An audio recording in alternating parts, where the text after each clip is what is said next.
বিস্তৃত হয়েছি, আমরা বিস্তৃত হতে চাই। ওই সন্তানের কাছে আমাদের কোনো দায় নেই। প্রশ্নটা করতে হবে আপনাকে। এই সুযোগ সহজে আসেনি। গণভোট এই সরকারের বিষয় নয়।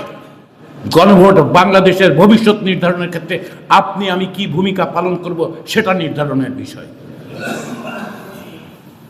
আপনি কোথায় আছেন, আমি কোথায় আছি, কোন প্রতিষ্ঠানে আছে, কোথায় কিভাবে আছি, সেটা বড় বিষয় নয়।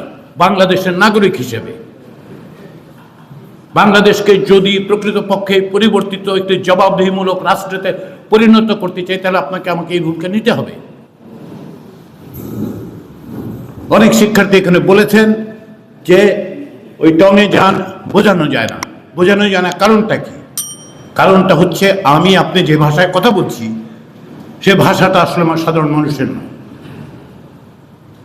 তাদের কাছে গিয়ে জিজ্ঞাসা করেন যে তারা তিনবার নির্বাচনে ভোট দিতে পারেনি, তারা ভবিষ্যতে নির্বাচনে ভোট দিতে চায় কিনা।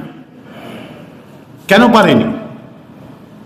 পারেনি কারণ একজন ব্যক্তি চায়নি যে আপনি ভোট দেন। আমি প্রমাণ দিয়ে বলতে পারি, একজন ব্যক্তি শেখ হাসিনা চায়নি বাংলাদেশের মানুষ ভোট দেখ। কিরকম জানেন? জাতীয় সংসদে কমিটি করা হয়েছিল তত্ত্বাবধায়ক সরকার ব্যবস্থা নিয়ে। সেখানে শুধু আওয়ামী লীগের সদস্যরা ছিল, বিএনপি তাতে অংশ নেয়নি। তারপরে সেই কমিটি 104 জন লোকের সাথে কথা বলছে। এর মধ্যে 2 জন সাবেক প্রধান বিচারপতি ছিলেন, বিশ্ববিদ্যালয়ের উপাচার্যরা ছিলেন, সাংবাদিকরা ছিলেন। 104 জন লোকের সাথে কথা বলে এই কমিটি, যেটা আওয়ামী লীগের কমিটি, সেই কমিটি প্রস্তাব করেছিল তত্ত্বাবধায়ক সরকার ব্যবস্থা থাকবে। একটা বৈঠকে, শেখ হাসিনার সাথে বৈঠকে সেটা সম্পূর্ণ বাতিল করে দেওয়া হয়েছে।